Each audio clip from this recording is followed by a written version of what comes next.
dear friends, colleagues, the very distinguished members on the dais. This evening was put together at relatively short notice, and it had something to do with my own uncertain travel commitments. So it's such a pleasure to see that our modest auditorium is absolutely chock-a-block full and there's standing room only. And I think this is a testimony to the importance of the person that we are celebrating today, Mahatma Gandhi. On the dais, we have with us, of course, the members from the Gandhian groups, but also we have two remarkable individuals. And I think I should tell you a little story. Ms. Jawahar, who you just saw being felicitated, and might have read in the newspapers for her tremendous act of courage in jumping out of her car and saving the life of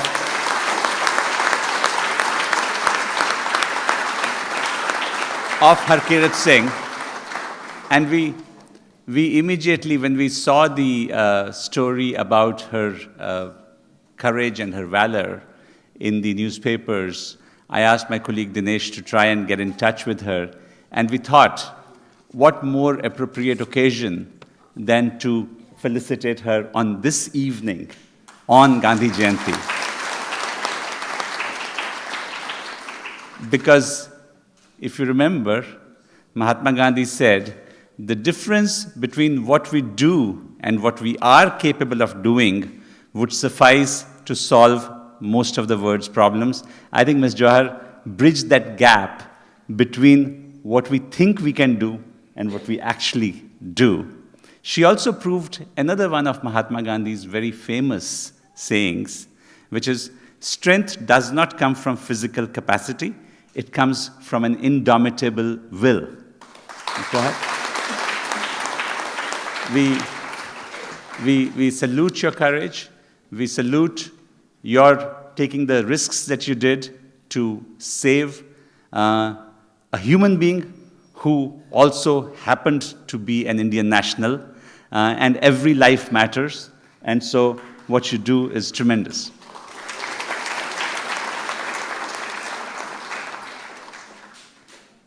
We have the pleasure of having with us Ms. Lubna. Ms. Lubna Kazim and I had never met. But as some of you may know, I'm a fairly avid social media user, and those who are interested in knowing what the ambassador is up to can follow me on Twitter at Navdeep Suri.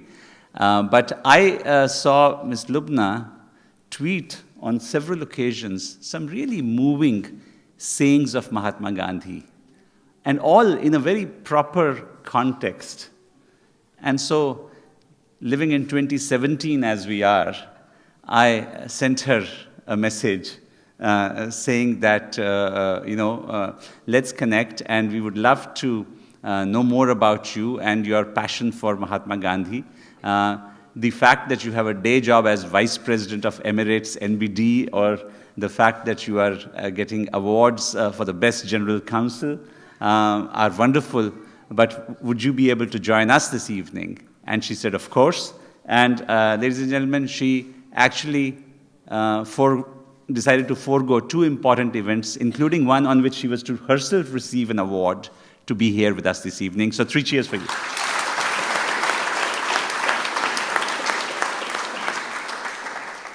And Ustaz Khalid, of course, needs no introduction to any literate audience of the kind that we have this evening for his own work and his interest in India.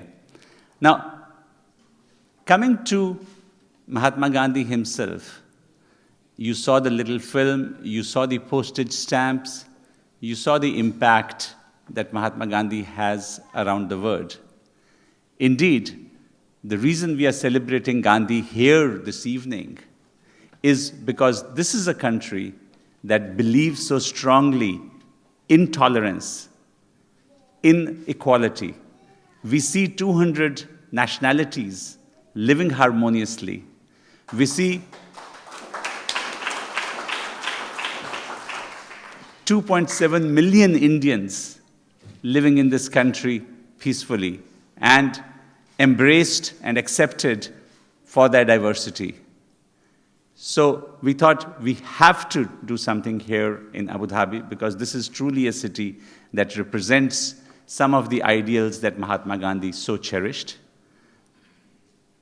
But also I thought I'd share with you my own journey and how, as I went along my diplomatic career, I kept discovering Mahatma Gandhi in the oddest, most unexpected of forms. When I was posted in Damascus almost 30 years ago, there was a writer and a poet like Ustaz Khalid who took it upon himself to start translating Gandhi into Arabic. And he would often come to me. I was a young second secretary at the embassy, and he would often come to me, and we'd talk about how he got so involved with Mahatma Gandhi and his teachings. And he said, look at the region in which we live. Look at the violence that surrounds us. And don't we need Gandhi here with us? I said, yeah, I guess what you're saying makes sense. Then I was in Washington. And in Washington, we had a beautiful American lady who had taken the Indian name Miss Kamla. And she ran a Gandhi Center in Bethesda, across the river. And, you had to see her devotion, always striking, tall, blonde, in an immaculate white sari, and singing the bhajans that we just heard. And we'd often ask her, and she said, look at the world around us. It's so materialistic. And don't we need Mahatma Gandhi's simplicity with us to tell us to live a little differently, and some of his values. I later had the privilege of being posted to Tanzania. Julius Nyerere, the father of the nation in Tanzania, used to look upon Mahatma Gandhi and his ideals. In South Africa, when I was Consul General in Johannesburg, I really had the remarkable privilege of being there when the centenary of the Satyagraha was being celebrated. If you remember, Mahatma Gandhi's civil disobedience movement started in 1906 in Johannesburg when he decided to lead a group of protesters from Empire Theatre. We recreated that march 100 years later in Johannesburg with some of the leading members of the African National Congress. And of course, if you look up Mahatma Gandhi and Nelson Mandela, you would find the kind of impact that Mahatma Gandhi made on Madiba. And when Time magazine did its 100 years, its millennial issue for the year 2000, there's a beautiful tribute to Gandhiji by none other than Nelson Mandela as part of the 100 most influential personalities of the last millennium. I was later posted in Delhi at the Public Diplomacy Division, and we commissioned the documentary, the brief documentary that you just saw. It has a longer, actually, a 45-minute version, which I would encourage you to see. And what is the topic? Does Gandhi matter? I think all we need to do is look around and see, yes, of course, his relevance today is larger than ever before.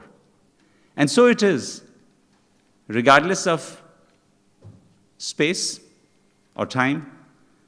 I think there's a universality about Mahatma Gandhi's message. And not just his message, but the fact that he lived his message. This was not a theoretician. This was not an academic writing profound theory. He was living the life that he urged others.